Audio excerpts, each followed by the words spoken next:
I know it's been a while, but here I am. Life's been busy, dude.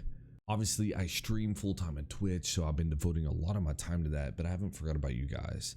We definitely hit our like goal for the last video, 500 plus likes. And this video, if we want more, if we can do 1,000 likes or more, I will get you another UK reaction video out. So today, I will be reacting to the top 10 places to visit in the UK. If you have any recommendations or suggestions, please let me know on Twitter or in the comments down below. Yeah, so let's get started here. Let's see what this is about. I'm one of those few Americans that are really, I don't know, who love their European ancestry. I'm a bit in touch with me kilt side. All right, let's go. What's up, guys? My name is Ryan Shirley, and I spent the last few years exploring the United Kingdom, and I want to show you my favorite places. So here's my UK top 10. All right, so we have an American who's telling me this. So if you guys are like, hey, no, do this video instead, let me know in the comments or on Twitter, and then I'll do it. Let's see what the American says was his top 10.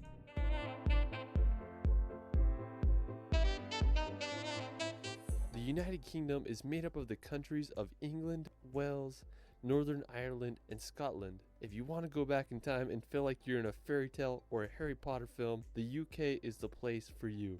It's easy to see why so many myths and legends were born here. It's one of the world's most enchanting places. Alright, so for our first location, we're going to go visit possibly the most iconic city in the world, London. I've traveled more to London than any other international destination. I have to say it's my favorite city in the world, and I just keep coming back. Everything from the double-decker buses to the energy of Piccadilly Circus makes the city feel so alive. Piccadilly There's Circus? so many places to see. You can check out the iconic Big Ben and walk across the bridge to see the Palace of Westminster. There's the Tower Bridge, which is possibly the most famous bridge in all of London. You can go see the Stoic Guards at Buckingham Palace or take a ride on the London Eye. That's the Eye of London, right? I'd highly recommend. Wait, is it the London Eye or the Eye of London? Also, we know that Big Ben is the bell, not the clock itself. Thank you, guys. Visiting when you can. It's hard to beat the London atmosphere. There's no city like it in the world.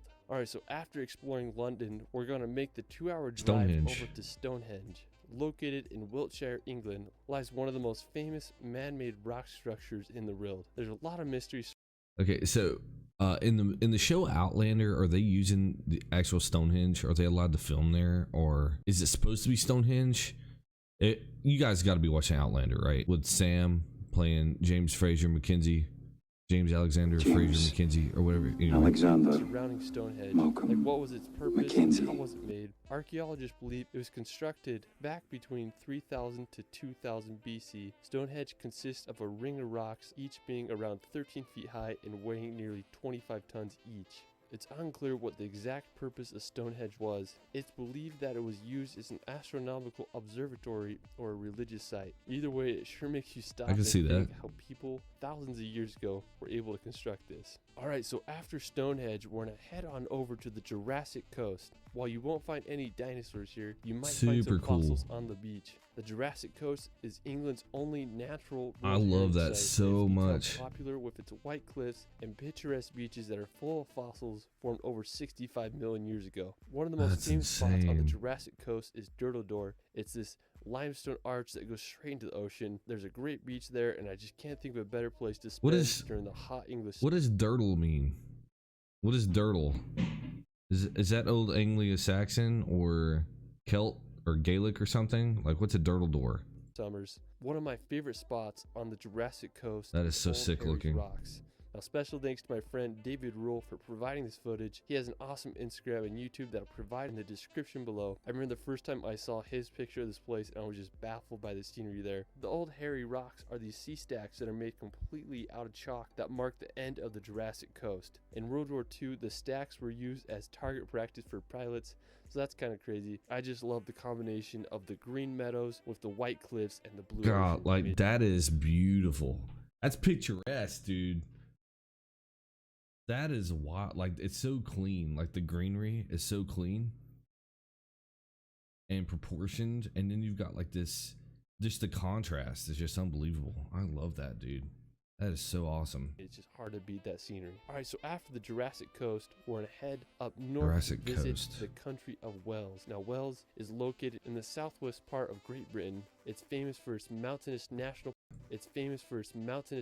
parks, picturesque coastline, and distinct Welsh language. One of the most scenic places in Wales is the Snowdonia National Park. It's a region in northwest Wales that is known for its mountains and lakes. The highest peak in Wales, Mount Snowdon, is located in the park with an elevation of 10,085 meters. You can hike on up there, or you can take the Snowdon Mountain Railway to the top. If you're There's a lucky, you railway? might be able to see Ireland across the sea. Alright, so after Wales, we're going to head to the Isle of Man. Now, located in the Irish Sea, right between England and Ireland, lies a rugged island known for its rural landscapes and medieval castles. While it's technically not part of the United Kingdom, it has status of crown dependency, and the UK is responsible for its defense and external relations. The Isle of Man has had an interesting history. Humans have lived on it since 6500 BC, and in the 19th century it was ruled by Norway. But in 1266 the island became part of Scotland, and now it is a self-governing isle. An interesting place on the Isle of Man is Peel Castle. It was constructed by Vikings in the 11th century and just sits right on the ocean. I mean, it's a pretty cool castle if you ask me. Alright, so after the Isle of Man, we're going to head across the sea to visit Northern Ireland. Now, Ireland is full of just beautiful scenery, dramatic coastal cliffs, and countless castles. Back in 1921, Ireland was split into Northern and Southern Ireland as a result of the Government of Ireland Act of 1940. Oh, that's cool looking. While Southern Ireland became a free Irish state, Northern Ireland remained within the United Kingdom. The capital of Northern Ireland is the city of Belfast, which is the birthplace of the Titanic ship. One of the most iconic places in Northern Ireland is the Dark Hedges. It's this road lined with beech trees. Planted in the 18th century, it was used as a filming location for the Game of Thrones. On the northern coast, you can check out the already rope Dude, that's freaking awesome. Salt columns at the Giant's Causeway. I mean, there's just so much history and beauty in Ireland, and it just makes me want to go there and explore. Alright, so for our next location, we're going to head to Scotland to visit the Isle of Skye. This is probably my all-time favorite place in the UK. You literally feel like you're in a fairy tale when you visit there. I was lucky enough to go to the Isle of Skye last summer, and it's about a 5-hour drive from Edinburgh. One of the most impressive places in the Isle of Skye is the Old Manor Store. It's one of my all-time favorite rock formations. I felt like I was on the set of Game of Thrones when I was there. Now, to get to the Old Manor Store, it's about a 4-kilometer hike. You walk through some conservation gates and you'll reach the famous rock pinnacles. I went for sunrise and sunset, and both occasions were breathtaking. When I was there, there was just like crows flying around the rock, and there were some sheep running around. I mean, it was just a Okay, I know where I'm going. Okay, I definitely want to see this rock formation, but what was that? Was it Harry's Rocks? Oh, Harry's Rocks. That was super cool. And in Northern Ireland's Dark Tree Deal, like that. I already forgot the names. I'll get the names. I'll go back and watch this, but I have to watch it right now for the sake of it being a first time authentic reaction. So you guys are getting some bull crap. Magical place. So the legend of the Old Manor Store is supposedly a giant lived there a long time ago, and when he was buried, his thumb was left sticking out of the ground. When you go there, it's easy to see why it's one of the world's most iconic rock formations. It's one of my all-time favorite places, and I recommend everyone to see it at least once in their life. Just a few minutes away from the Old Manor Store, there is a breathtaking waterfall called Meout Falls that cascades down to the ocean. There's a nice viewpoint where you can look at the waterfall. The surrounding sea cliffs in the area are also stunning. One of the most famous is Kilt Rock, which are right by Meout Falls. I mean, it's just such a cool area. There aren't many waterfalls that fall straight into the ocean. If you're looking to find some fairies, you may want to check out the fairy pools. There are these picturesque blue pools that lie at the base of the Black Colons. When I was there were so many midges. I didn't dare get close to water, so make sure you bring some bug spray. If you want to do a beautiful hike, I'd also recommend visiting the Corang. It's one of the most beautiful areas in the Isle of Skye. You feel like you're walking on a giant golf course. I found this crazy vantage point to get a good 360 view of the whole area. Alright, so after the Isle of Skye, we're going to head over to the nearby Eileen This is just Castle. gorgeous. If you drive into the Skye, you will drive right by this. It's one of my favorite castles in the UK, situated on a small tidal island at the point where the 3 great sea locks meet. The castle was built in the 13th century. I'm so mad at myself I didn't visit the castle when I was there. I wasn't able to check it out. That's one of my biggest regrets of when I visited the UK, so don't make the same mistake I made.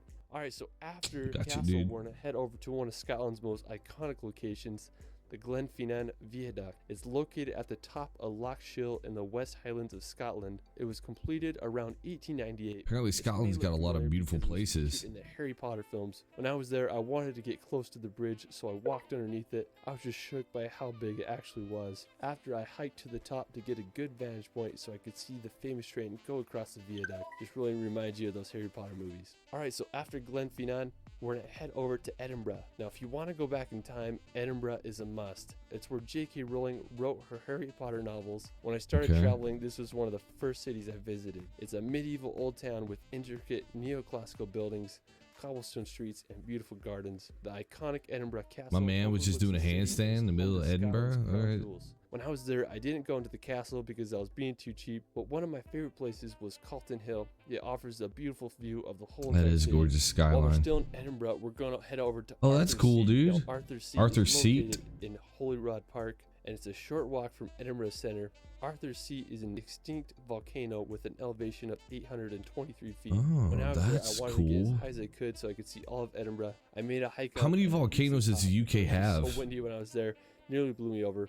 After I hiked to the top, I had a good time just hiking around Holyrood Park and enjoying the views of one of UK's most iconic cities. Alright, well that is it for my United Kingdom top 10. The UK is just such a unique region in the world, and I hope all can witness its beauty and history. What was your favorite place in the video? Let me know in the comments below.